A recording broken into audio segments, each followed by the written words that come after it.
back to the Midnight Who Show, and tonight I'm going to be sharing my favorite moments from Across the Spider-Verse, and yes, there will be spoilers in this video. Now, like I said in my previous review, I felt this film was a masterpiece.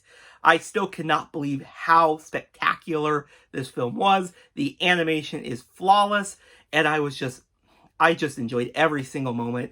The animators and the team behind this film put so much heart and soul in this movie, and it really shows. And it's so cool to see so many people support it with its great box office numbers this weekend. So I think I want to start this video off by asking, what was your guys' favorite spider person introduced in this film? Mine is, of course, Spider-Punk. I absolutely enjoy this character in this film. You know, he's kind of that counter to the Spider Society, and I really enjoy it. He's just this really laid-back character, and there's some really great dialogue with his character in it, and it was hilarious. And the animation was very different, very creative, and I did like that as well. It was really interesting when Gwen got his kind of, multiverse hopping device. Very cool animation with that one. Now, this movie explored so many different universes, but I think one of the coolest ones was the Lego universe. So creative, so cool.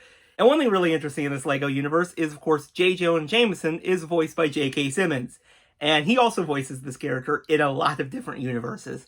I just love that, how he is just the definitive voice for this character across so many different universes. It is awesome. There's also some live action moments in this film, which were really cool. One of them is, of course, Spot as he's discovering his kind of multiverse hopping powers. And one of them is the Venom universe, where he meets the convenience store owner, Mrs. Chen, which is a great scene. I really enjoyed how nothing's really phasing her, because, she's seen Venom and all this other stuff. And I really like Spot. Nothing really phases you. That was great. But we also get a really cool cameo from Donald Glover as an alternate universe Aaron Davis Prowler, as he was playing this character in Homecoming. So it is really cool to actually see him in the Prowler suit, even if it's in this Spider Society kind of cage. So cool that they did that. And we also get a little archive footage of course, Andrew Garfield's Spider-Man.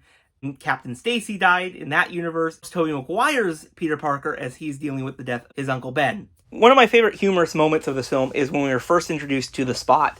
I absolutely enjoy the scene as the Spot is trying to get the Spots right in the right spot so they can get the money, but a lot of antics ensue as they can't always get the Spots, and the convenience store goes after them. The clerk goes after them, and then all of a sudden, Spots are everywhere, everything's flying all over the place, and then Spider-Man shows up, and the ensuing fight is hilarious. They end up in so many interesting spots, and I just love that Miles has to get to the guidance counselor who's having me with his parents, and he's kind of late for it. I really did enjoy the character of Miguel O'Hara in this film. Great character, but I think one of my favorite parts was when, of course, Peter B. Parker had Mayday Parker, and the baby's just going all over the place. He's trying to have the serious conversation, and the baby's just going all over the place, and his face is just awesome. Really enjoyed that scene. The cool part that I want to talk about is the cliffhanger to this film, as Miles Morales, of course, discovers that he was never meant to become Spider-Man. In reality, that was going to Earth 42, but that spider got plucked from that universe and accidentally bit our Miles instead. And it's really cool that in the earlier parts of this film, when Spot was explaining his origin, we get to see that version of Miles, which we get to see at the end, who is actually now Prowler. And it really shows the different direction that Earth Miles goes in when they don't become Spider-Man.